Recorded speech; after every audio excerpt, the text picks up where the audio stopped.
Des illuminations dans les rues du centre-ville, du blanc et du rouge dans les vitrines. Il aurait été impensable pour les boutiques de rester fermées pendant ces fêtes de fin d'année. C'est pour faire des gâteaux. On n'a pas ça aussi. Le piano, non, on l'a pas. Non, on n'a pas le piano. Car derrière la magie de Noël, il y a des hommes et des femmes qui travaillent. Les magasins, d'un côté, qui ne désemplissent pas depuis leur réouverture. Au revoir, mademoiselle. Et les fabricants, de l'autre, qui manquent de visibilité pour l'avenir. Bref, c'est toute l'industrie du jouet qui aurait pu pâtir de la situation sanitaire. Il faudra qu'on soit attentif sur le packaging, là en bas. Là, et... Ouais. J'aime beaucoup. C'est très coloré, c'est très chouette, c'est gai, ça donne envie. Bienvenue dans le studio de création de Gemini.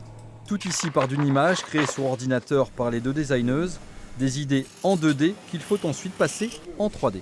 On le met en volume, on crée les patronages, donc évidemment en différents essais. Et tout à l'heure, j'étais en train de monter une peluche. Voilà, après, on la rembourre. Et on l'étudie comme ça, on l'étudie jusqu'à arriver au plus près du dessin. Ici, on fabrique des prototypes de peluches, une des spécialités de Gemini depuis près de 50 ans. La société familiale conçoit sa propre gamme ou travaille pour d'autres. Tous ces jouets seront ensuite fabriqués en Chine.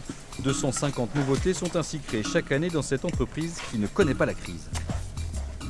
Les magasins ont été fermés à plusieurs reprises tout au long de l'année. Donc nos clients finaux n'ont pas eu accès à nos produits. Ce qui n'a pas déclenché de réassort auprès de nos clients centrales d'achat. Et cependant, malgré ces deux confinements, nous restons sur un plan de croissance à plus 5% de chiffre d'affaires en fin d'année par rapport à 2019. Comme toutes les entreprises du secteur, la trentaine de salariés travaillent ici sur Noël 2021. Les nouvelles collections doivent donc être terminées pour le printemps prochain. Et c'est aussi le cas ici, chez Bucky France, le leader du marché du jouet scientifique. Ici, on teste, on explore, on scrute la concurrence. Julien Boulonne est aussi payé pour jouer, comme avec ses morceaux de dinosaures nichés dans un œuf en plâtre. C'est une veille qui est une veille technologique pour savoir quelles sont les dernières innovations qui sont faites dans l'industrie. Et aussi, c'est une veille des usages aussi, réfléchir à comment les enfants vont utiliser les jouets. Et voilà, que feront les enfants, à quoi joueront les enfants l'année prochaine. Planétarium, microscope ou encore kit de petits chimistes, l'entreprise Mancel se distingue de la concurrence par ses jeux pédagogiques. Une particularité qui est devenue un véritable atout pour traverser la crise économique liée à la Covid.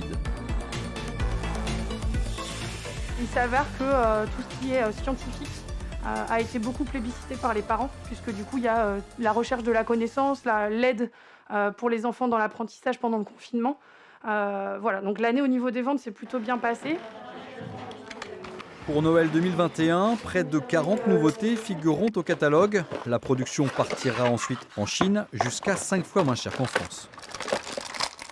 Aujourd'hui, oui, c'est vraiment important d'innover, parce que du coup, si on ne fait pas des nouveautés chaque année, en fait, c'est compliqué d'être présent dans les magasins.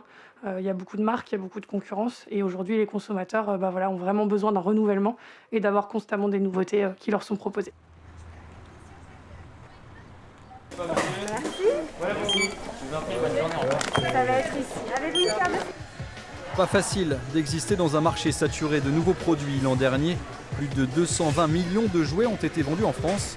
Rien qu'un magasin de taille moyenne comme celui-ci possède plusieurs milliers de références. Un engin grue avec une petite molette qui permet de déployer la grue. Il n'est pas radiocommandé. D'accord. Fermé en novembre, limité au click and collect, les magasins de jouets ont dû eux aussi traverser la crise sanitaire à l'aveugle et réouvrir juste à temps pour ne pas sombrer. Donc oui, on peut dire qu'il y a eu une surfréquentation, certainement liée au report des achats de novembre et à la peur de la rupture de stock, ce que l'on peut comprendre puisqu'on l'entend quand même beaucoup à travers les médias.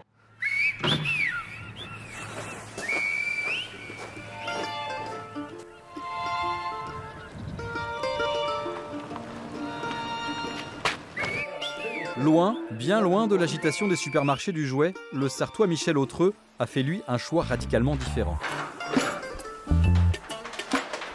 Si vous voulez des jouets en bois de chez Bidule, il faut venir chez Bidule. parce que on ne peut pas les trouver sur Internet, on ne peut pas les trouver dans des magasins. Moi, je fabrique pour moi, en fait. Je fabrique pour mes expos, je fabrique pour mes salons que je peux faire, et surtout pour ma boutique. Donc, il faut venir à Jupille, chez Bidule, pour trouver des jouets en bois qui viennent de mon atelier. Depuis plus de 35 ans, ce menuisier autodidacte propose ses créations. Dans son atelier, Michel Autreux découpe, ponce, assemble et vernit avec le même enthousiasme qu'à ses débuts. Toupie, petit train ou encore les traditionnels chevaux en bois, tous ces jouets intemporels reprennent vie entre les mains de l'artisan. Je me suis toujours posé la question pourquoi les jouets en bois avaient toujours autant d'intérêt et d'attirance. Et je me suis dit que c'était des objets qui étaient rassurants, parce que ce sont des objets simples, en fait. Simples, qui n'ont pas besoin de mécanique, qui n'ont pas besoin de piles, qui n'ont pas besoin d'éléments informatiques dedans. Il n'y a rien. En fait, c'est que du bois. Que du bois, et il faut, pour que ça fonctionne, il faut l'imagination.